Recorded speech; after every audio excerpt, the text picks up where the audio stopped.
নিচাযুক্ত সামগ্ৰী বন্ধ হ'ব লাগিব দেশ পেডলাৰ হুঁচিয়াৰ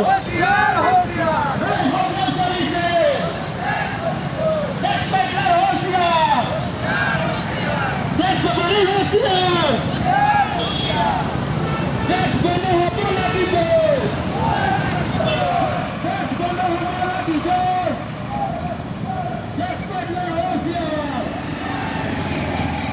দুলীয়াজান যুৱ সংঘ ভাদৈ আৰু মধুটিং যুৱ সংঘৰ উদ্যোগত আৰু উঠি অহা প্ৰজন্মৰ বহু যুৱকৰ সহযোগত আজি আমি বাইক ৰেলী আৰম্ভ কৰিছোঁ। আমাৰ লক্ষ্য আৰু উদ্দেশ্য হৈছে এখন ড্ৰাগছমুক্ত সমাজ গঢ়ি তোলা।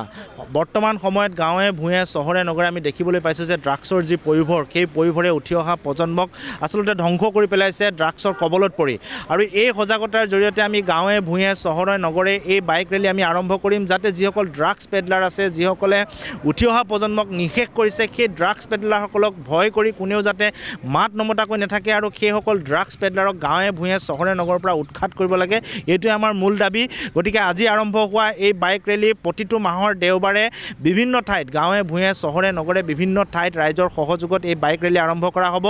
ড্ৰাগছ পেডলাৰসকলৰ প্ৰতি আমাৰ স্পষ্ট সকিয়নি, অতি শীঘ্ৰে এই ড্ৰাগছ বিক্ৰীৰ প্ৰক্ৰিয়া বন্ধ কৰক, অন্যথা ৰাইজৰ ৰোষত পৰিবলৈ সাজু থাকক। আৰু এই বাইক ৰেলীৰ জৰিয়তে সজাগতা আৰু এই সকিয়নি প্ৰদান কৰি আজি আমি যুৱ সমাজ যুৱ প্ৰজন্ম আমি ৰাজপথলৈ ওলাই আহিছোঁ।